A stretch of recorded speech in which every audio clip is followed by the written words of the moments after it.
Hi అండి, నమస్తే. ఈరోజు కూడా ఒక మంచి మినీ బ్లాగ్తో మీ ముందుకు వచ్చేస్తున్నానండి. ఇవాళ మినీ బ్లాగ్ ఏందనుకుంటానరా? సో నేనైతే వారాహి అమ్మ నవరాత్రుల్లో 3వ రోజు సాయంకాలం పూజ అనేది చేసుకున్నానండి. ఆ పూజ విధానం అయితే మీ అందరితో కూడా షేర్ చేసుకుంటా ఉన్నాను.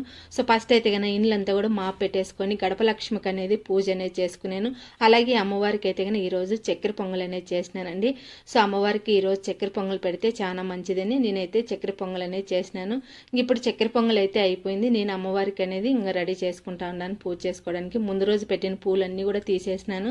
ఇంకా అక్కడ అంతా కూడా అమ్మవారి నిగ్రహము, అమ్మవారి ఫోటో అయితే కదిలీకుండా అమ్మవారి పూలన్నీ కూడా తీసేసి మళ్ళీ యథావిధిగా నేనైతే అమ్మవారి అలంకారం చేసేసుకొని ఫస్ట్ గణపతి పూజ చేసుకొని తర్వాత అమ్మవారికి అయితే దీపం ధూపం నైవేద్యం సమర్పయామని నమస్కారం చేసుకొని ఎర్ర అక్షింతలతో అర్చన చేసినాను. అలాగే కుంకుమ అర్చన మళ్ళీ పూలతో అర్చన చేసుకొని అమ్మవారికి అయితే కన్నా పంచాహారతి అనేది ఇచ్చినానండి. సో నేనైతే నవరాత్రుల్లో 3వ రోజు ఈ మాదిరిగా అయితే పూజ చేసుకున్నాను.